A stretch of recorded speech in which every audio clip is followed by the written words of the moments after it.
Hello and welcome. This is EPTV and this is Derek Thompson, and we've got some great guys on the show today. We've got two of the top Racing Post journalists, two of the top racing journalists in the world. And I say that to make them feel better. Let's start up north. David Carr. Good morning, David. David, tell us where you are, what the weather's like. Where are you? I'm in sunny Leeds. It's absolutely glorious. Can't wait for 3 days' time, possibly going racing. I love it. Are you out? You're outside, aren't you? That's the miracles of Zoom. I'm not actually outside, although Zoom may make it appear so. Oh, that's interesting. Well, so he's inside, but outside. I wonder where Lee Mottershead is in. Lee, good morning. Where are you? And whereabouts? Where are you? Well, good morning, Derek. Zoom makes it look as though I'm inside. I'm actually on the beach in Blackpool. Brilliant, big fella. Whereabouts do you live? You're what, South London, are you? So we moved home, Tomo, just before shutdown kicked in. I'm now in a little village called Ashstead, which is about 2 miles from Tattenham Corner. So I can almost touch the Derby. Ah, but can you go to the Derby? We don't know yet, do we? I mean, I'm hoping I'll be able to go to the Derby, and I shall certainly be using my geographical location as a way of trying to persuade the Racing Post bosses to send me to the Derby. But even if I can't go, I'll almost be able to sniff the Derby. It's that close to me. And we've also got a very high-class family butcher just down the road. But listen, tell us, in all seriousness, you know, we're not allowed to be able to go to the Derby. I'm in Newmarket, so I'm miles away. David's in Leeds, so he's miles away, so we'll watch it on TV. But you're just round the corner, Tattenham Corner, and you just say you won't be allowed to go because only 2 journalists, blah, blah, blah. What are your thoughts about this? In terms of not being able to go? Yeah. I think it's just a case, Tomo, of that they have to be sensible. You know, I think when the sport has put forward a plan to government in terms of how racing can take place safely, sensibly, and within all the protocols of which sporting events will have to be staged, you have to be realistic and say that you only need a bare minimum number of media there to cover an event. They've got a very sensible plan in place in the first few weeks, whereby 1 Racing Post reporter, 1 Press Association reporter will attend those meetings. All the material that they produce will be available for others to take, certainly in terms of quotes. So if for example, if David is at Newcastle on Monday and he gets a good juicy quote out of one of the trainers or jockeys, he will then share that quote with his Press Association colleague who's working there as well, so that nobody who isn't on the racecourse will be missing out by not being on the racecourse. And if I can step in here, having been involved in the discussions to the HWPA, there were courses who didn't regard media as essential personnel. Everyone is determined to bend over backwards to follow the guidelines. Only those absolutely necessary to be in racing would have been allowed there. There were 1 or 2 who didn't think that we were essential. What? We fought the good fight up. We've got in, and as Lee was explaining, for the whole of the first month, there'll be a person from the Racing Post, a person from the Press Association, the racecourse photographer, and a press photographer, and that'll be it, barring Royal Ascot, when, as always, different rules will apply. But even there, it's not going to be anything like open house. And the restrictions for me and my colleague Nick Robson at Newcastle on Monday, it'll not be like going a normal day's racing. It'll be very, very different. But that's the price we pay. If we were to wait till they allow mass gatherings, we might not be racing for an awful long time.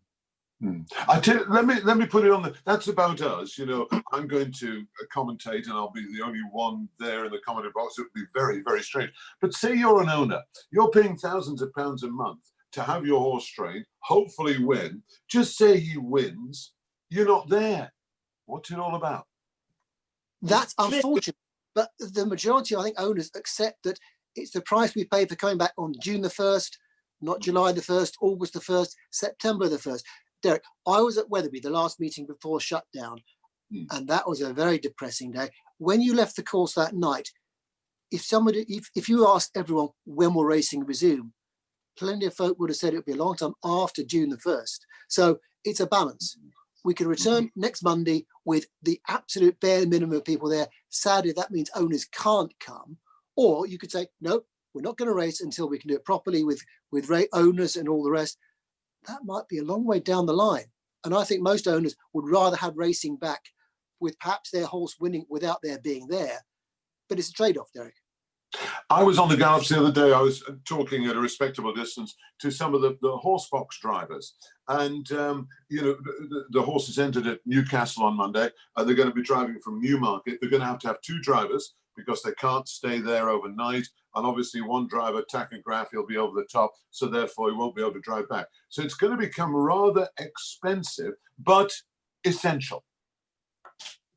Yeah, absolutely. I mean, nobody, Tomo, would say that what is about to happen from Monday onwards is ideal. It's clearly not ideal, but we might not have ideal for an awfully long time. And as David says, everybody is going to have to make sacrifices. Nobody's going to get things exactly as they wanted, even those owners and trainers and jockeys who are fortunate enough to be involved in these early races. They'll be racing for prize money that often is below what they would have been competing for before, certainly the highest levels. I think the BHA has been very clever in trying to actually increase prize money towards the bottom of the pyramid to support those who might have been suffering most in recent weeks. But none of this is going to be ideal. The blessing, the saviour, I think, for racing is that most people who consume racing are punters and television viewers.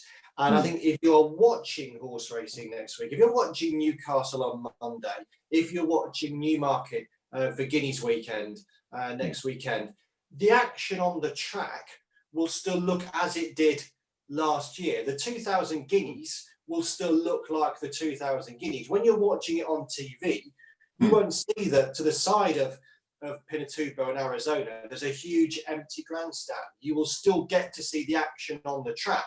So I think that's something that we should remember. Most people who consume do so on television or listening on radio. It won't be any different for them. They will still get a high quality product. And what he says is important, but also the race, the competition itself will be no different. I always say to people, we're talking about Premier League football coming back. If Liverpool played Manchester United at an empty Old Trafford, you watch it for 5 minutes, you'll be tempted to turn it over because it won't seem like the real thing. The Guineas, the Derby, the rest will seem like the real thing because they will be the real thing. I know what you mean. But guys, it's all right saying that, and I agree entirely with you. It's great to have it back. But racing relies a lot on betting as well. We're talking about prize money down because there's been no betting turnover. And a lot of people now bet on these things. A lot has been said, whether that's good, bad, indifferent. But a lot of the more mature people like going into their betting shops. Now, the betting shops aren't open. They can't have a bet on the 2000 Guineas. What's going to happen? Well, fortunately, the latest indications are the betting shops are going to be open for Royal Ascot Week, which is only 2 weeks away. Yeah.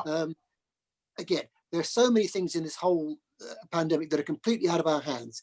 It depends on when the government are going to open up various shops. Non-essential retail, as I understand, it's June the 15th, betting shops. It won't be easy for a lot of betting shops because they'll still have social distancing. And a busy betting shop during Royal Ascot, keeping people 2 meters apart, that's not going to be easy. But the first 2 weeks, again, as we said, it's a trade-off. Betting shops won't be open. The only way you'll be able to bet is to buy your phone or online. But you can see that as the light at the end of the tunnel just 2 weeks down the line. And Tom, in a wider sense, Tom, I think what's interesting too is that there are clearly some in racing who, for justifiable and understandable reasons of their own, have a somewhat sniffy approach sometimes to betting and its relationship with horse racing. Well, over these coming weeks, racing's relationship with betting is absolutely vital, because if you're a racecourse staging a race meeting at the moment, you think about the normal income streams that come into a racecourse and help to produce the prize money, the horseman race. Yeah. You've got attendances, there'll be none of those. You've got sponsorship, that's going to be enormously hit because there are no attendances, which means that if you're a sponsor, you can't take a restaurant table, you can't get the normal benefits you would from sponsorship. So you look over the coming days, very, very few races are sponsored. Hospitality income is going to be non-existent because you've got no attendances, almost no sponsorship. almost no hospitality. Racecourses haven't had the normal non-race day income they would traditionally get as well, which means, Tomo, the only money they're going to have coming in for the first 2 weeks is what we call watch and bet income. Punters watching races and betting on those races, betting online. That income is going to be extremely, it's going to be invaluable to racecourses because it will be their only income. And what a lot of racecourses are hoping is that, as has been seen in other jurisdictions, the number of people betting on racing online will increase significantly because racing is the only sporting product out there on which to bet. Yes. It's interesting this. By the way, just to say, if you're watching on YouTube, press the subscribe button. It's not going to cost you anything. It's free. You're watching EPTV. It's free. It's just called subscribe now, but you won't subscribe.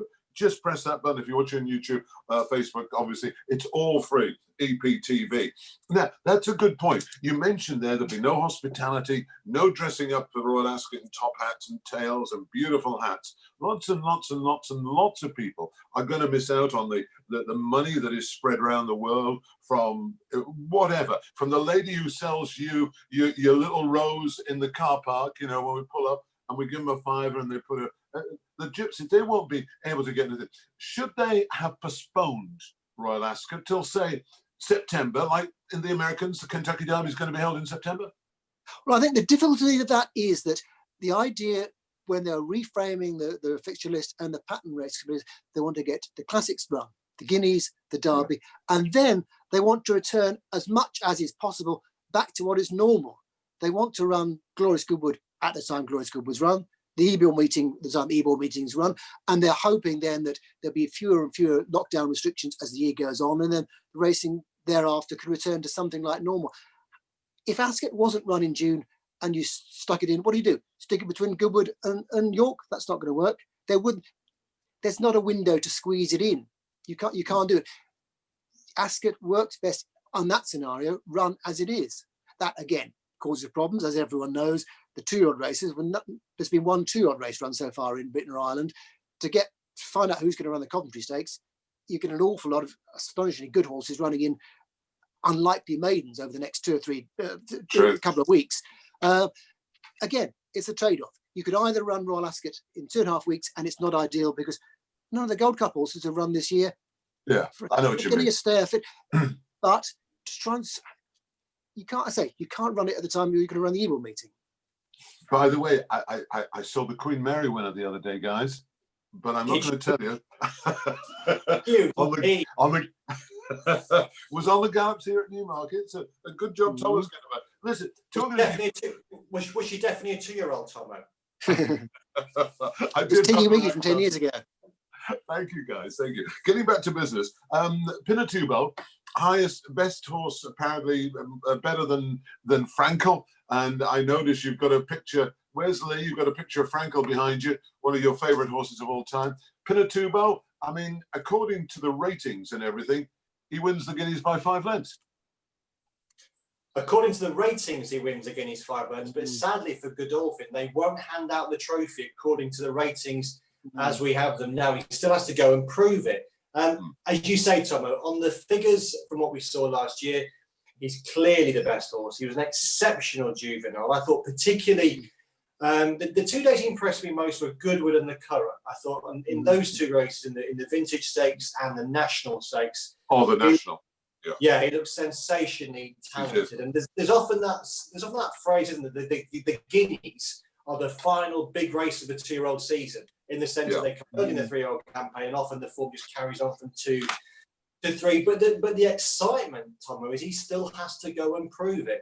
You know, he still has to show that in the June of his 3-year-old campaign, a month later than he would normally have contested a Guineas, he can still deliver. And of course, if he can deliver, then we'll have all the excitement of deciding, thinking, will he go for the Derby? Will he stay to Martha's and James's Palace? And certainly what Charlie Appleby has been saying in recent days, to me, indicates a very strong desire or belief within that camp that he is a miler and they'll keep him at a mile. But it's going to be fun. And how great is it that we go into a 2,000 Guineas, the first really big race of this new season, with a horse as favourite who could potentially be a megastar, because he potentially could be. The worry, of course, always is horses that always look often look too good to be true. As we look at Celtic Swing, he was unbeatable in the 2000 Guineas. He was an astonishingly good 2-year-old. He found one to beat him at Newmarket, and there's been plenty of champion 2-year-olds, outstanding 2-year-olds down the years who, for whatever reason, don't train Oz 3, don't make it a 3. And that's again yet another fascinating thing. We just don't know. When you think he's not run for, what is it now? It'll run 8-9 months, and in a 3-year-old's career, that's a huge proportion of his life. Who knows how he's developed? I'm sure he's gone on, but all of his contemporaries, many of them will have made an awful lot of improvement. It makes the Guineas, for all we've got an odds-on favourite, a fascinating race. Well, it's interesting you say that, because that brings us to a horse called Arizona. Aidan O'Brien trying to win the Guineas for the 11th time. Incredible. Anybody would be happy to win it once. He's won it 10 times. He's got a number of horses in the race. Now, the word, guys, have you heard this? Apparently, when Arizona galloped last week, the overhead drone taking the overhead shots of him couldn't keep up with him. He beat the drone. It is striking. Ryan Moore was interviewed for a bookmaker sponsored blog a few weeks ago. He's not a man of many words, but he unsolicited mentioned Arizona specifically as a horse he was looking forward to in the Guineas. He's clear he's got to improve to beat Pinasuba if Pinasuba is as good as he looked last year. But the fact that someone like Ryan Moore, as I say, not given to hyperbole in the least, should particularly single him out as one he's looking forward to riding in the Guineas, I don't think it's coincidental that thereafter his price started shortening in the market. Interesting. Lee, what are your thoughts? Well, I think two things really, Derek. One is that this drone that couldn't keep up with Arizona, we don't know what the drone's previous form was. It might not have been a particularly talented drone. And I think we also have to remember that of all the great racing organisations, Ballyador / Coolmore, wonderful as they are sometimes linked to some good marketing commercial spin. So remember, all these horses will be future stallions, and it would be quite nice to have Arizona as the horse who beat the drone. Rather reminiscent of Frankel. Didn't Frankel beat the train on the Gallops as well? Beat the train, yes, true, yeah. True, on the Albahathry. Yeah, that's true. By the way, I defer to you, Derek. I tell you who was. Thank you, Lee. The champion jockey Oisin Murphy was here the other day, and I was on the Albahathry watching, and he rides a horse for Andrew Balding called Kamiko, and I think he's getting quite keen on that one as well. Yeah, well, he was very impressive, wasn't he, in the Racing Post Trophy, the reschedule, the 10 Futurity, the rescheduled Group 1 at the end of the year. At Newcastle on the all-weather, and Andrew Balding this week was sounding very upbeat about that call. That's very much a call who I think will be going to the Guineas with a view to running in the Derby. And of course, for Sheikh Fahad, who heads up Qatar Racing, who's pumped so much money into British racing, the dream of winning the Derby continues to burn. That would mean a huge amount to them. Just return to Pinatubo, Tom. I would say, you're on the Gallops, you're in Newmarket, you're practically a neighbour of Pinatubo. What's the vibe there? Is the vibe pretty positive about the Godolphin comp? Yes, it's positive. The beauty of him is he doesn't do a lot in the morning. That's the sort of like you, Derek. like. Thank you, David. As I was saying, he's not a morning glory. You know, horses who win races on gallops don't necessarily win races on the tracks, and it's winning races on the tracks. He was outstanding last year. He's so far clear. Obviously, he's going to take the world a beating. But as David is saying, if something could beat him, wow, it'd be one of the big shocks. That'd be front page news. And at the same time, if he did win, wow, best horse. Is he better than Frankel? Front page news. You can see the Racing Post headline. By the way, good to see the Racing Post coming back on Monday. How important is it for you guys, David? It's tremendous. I mean, we've kept the file going. There's been a digital edition through the shutdown, and the website's been updated regularly. But you can't beat actually having a newspaper in front of you. And when race goers turn up at Newcastle on Monday, on Saturday they won't. But you can't beat having a newspaper just physically.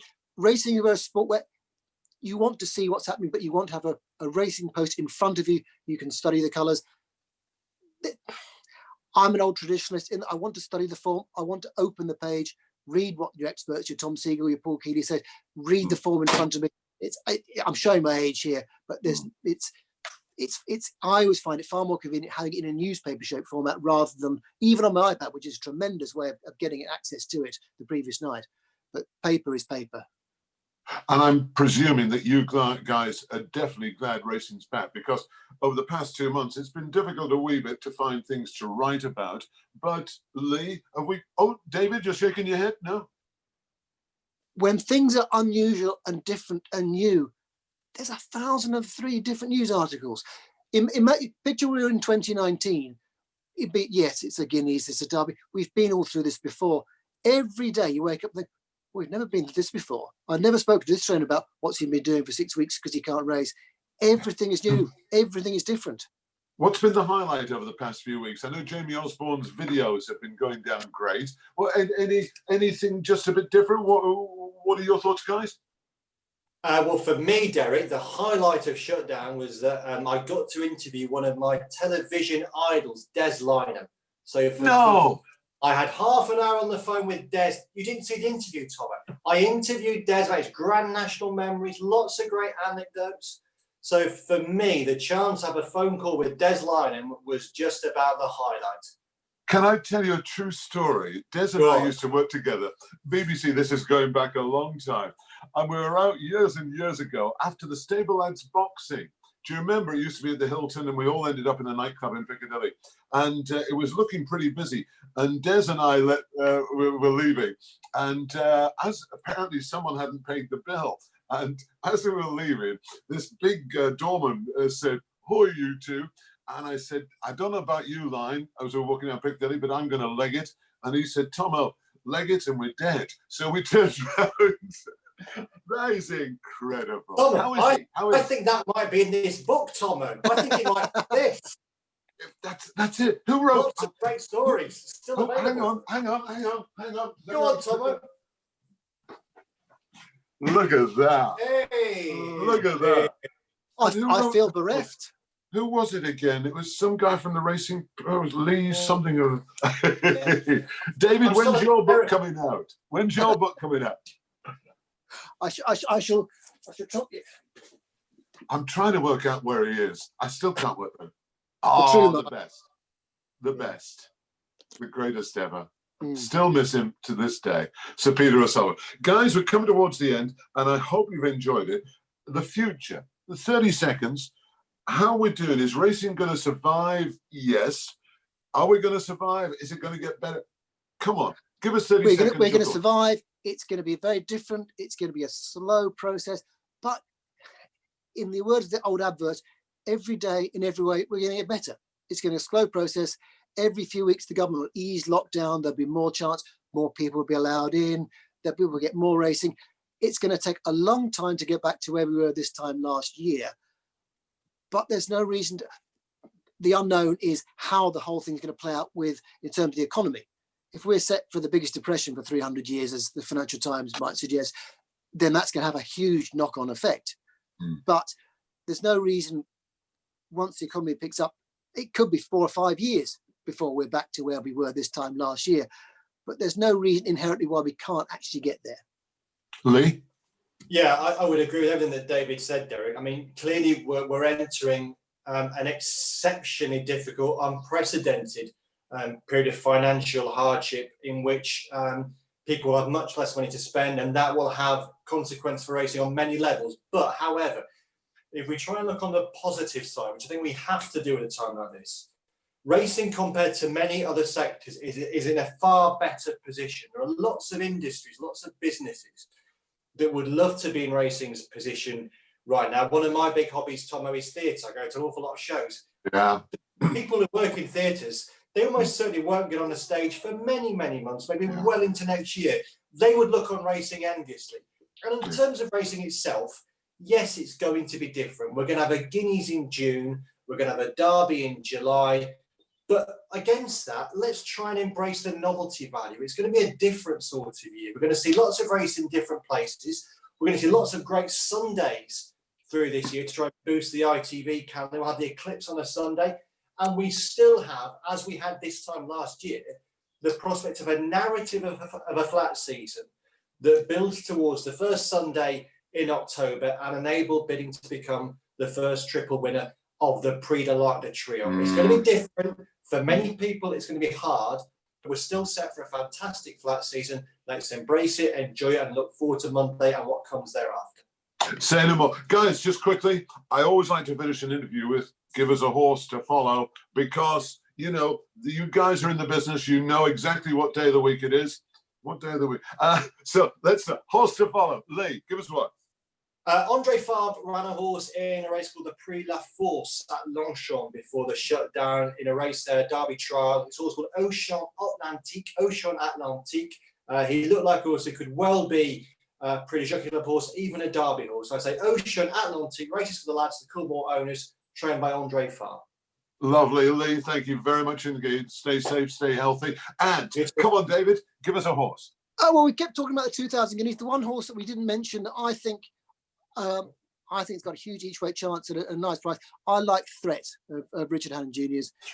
He's an expert at getting. I made a lot of money out of his horse that finished second at the big price in the Guineas last year, and I think even if Pinatubo turned up and is a superstar, I think Threat's a real good each way bet in the Guineas. That is very good. I heard he worked nicely at Kempton the other day. Listen, you're a real star, and I'm still trying to work out why he's not outside, but it looks outside. He's not.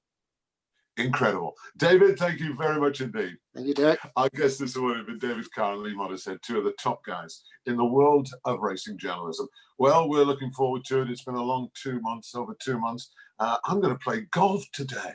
Yes, I haven't hit a ball for a long time. And then we're back racing. It's good to be back racing. Enjoy the return to racing. Stay safe. This has been Tomo for EPTV.